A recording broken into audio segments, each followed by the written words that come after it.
statutinių pareigūnų darbo sąlygos tragiškos. O darbo užmokestis ir socialinės garantijos tiesiog juokingi.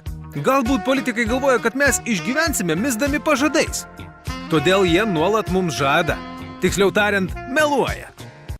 Būtina rasti lėšų ir sugrąžinti pareigūnams neišmokėtą atlyginimo dalį.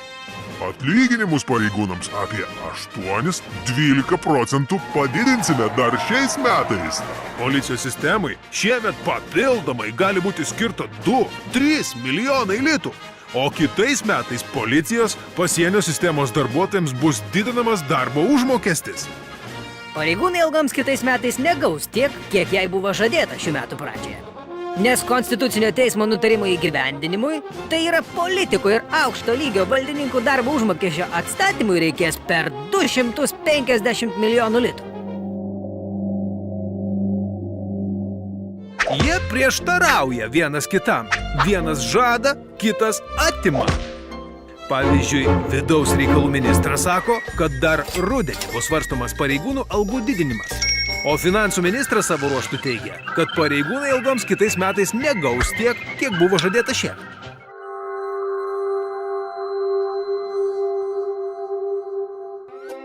Dėl to pastaraisiais metais labai pamažėjo vidaus reikalų sistemos pareigūnų. Vien policijai skiriami valstybės biudžeto asignavimai per 5 metus sumažėjo 1/4. Trūksta apie 370 milijonų litų. Pareigūnų darbo užmokesčio fondas per šį laikotarpį sumažėjo 120 milijonų litų.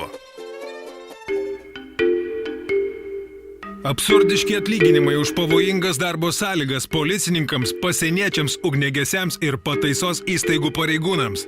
Trūksta pinigų socialinėms garantijoms, kurui, reagavimui į įvykius, automobilių remontui, patalpų renovacijai. Trūksta darbo ir saugos priemonių. Nelieka motyvacijos. Nėra šių dienų poreikius atitinkančios pareigūnų rengimo sistemos.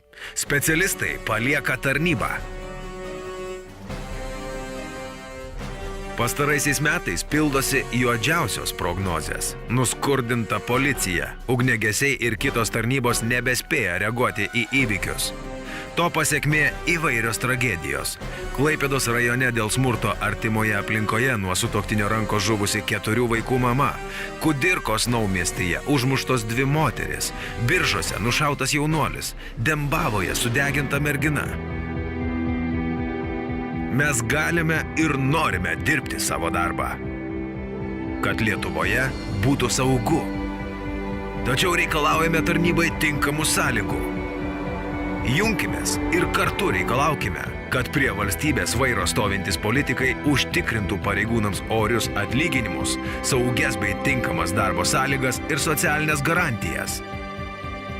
Tik aprūpintas, motyvuotas ir saugiai besijaučiantis pareigūnas gali užtikrinti kiekvieno Lietuvos žmogaus saugumą. Tik kartu galime įveikti politikų veidmainystę ir kovoti už savo teises.